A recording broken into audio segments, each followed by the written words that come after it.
Queen risks being undermined in Canada over Governor-General's expenses scandal. Support for the British monarchy and royal institutions in Canada is being undermined by a submarine expenses scandal involving the country's Governor-Generals, a leading tax campaigner has warned.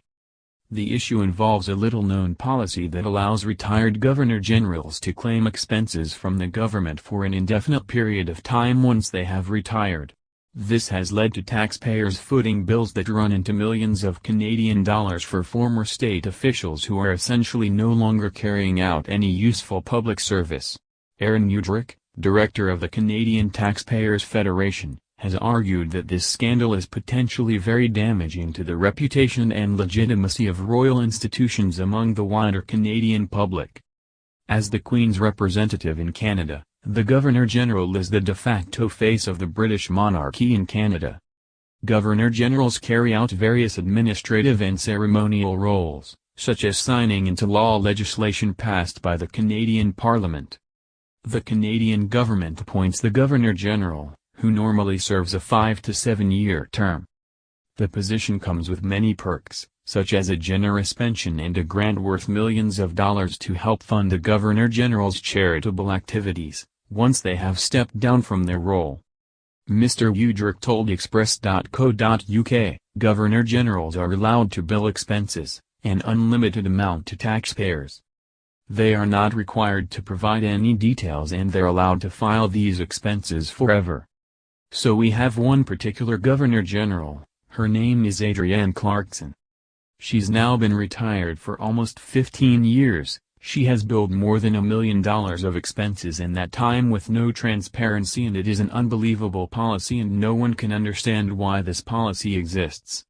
He added, it blew up about a year ago and it kind of went away, but because of what has happened with Harry and Meghan, the issue of spending money on royals who are not doing anything, this has become a much more topical thing again. Support for the monarchy in Canada is fairly precarious, having steadily decreased over the years. This is partly because of changing demographics, resulting in fewer and fewer people having a heritage and cultural link to the royal institution. According to a YouGov poll carried out in January, more than 2 in 5 Canadians want to cut ties with the Queen. The YouGov survey data shows 44% of Canadians strongly or somewhat support abolishing the monarchy in Canada, while 29% strongly or somewhat oppose the notion. Canadians aged 35 to 44 are more likely than any other age group to support the idea. Mr. Udrich believes that the recent furor over who should pay for Meghan and Harry's security costs, combined with the expenses scandal, is making Canadians increasingly question the relevance of royal institutions in Canada's daily political life. He said, it has definitely made a lot of people question whether or not our institutions need updating. Mr. Udrich is the inspiration behind the petition that called on Justin Trudeau to ensure taxpayers did not pay a penny for Meghan and Harry's security costs while they were residing in Canada. He told Express.co.uk that he found the royal couple's refusal to clarify their position on who should pay for their security both insensitive and mystifying. I think it was insensitive. I was always trying to be fair to them. When they made their initial statements about their change in life plans and they had said how they wanted to become financially independent, that was their objective, and I think that's a very noble objective. And I had hoped that they would clarify that meant they did not expect taxpayers, certainly in Canada, to be paying for them.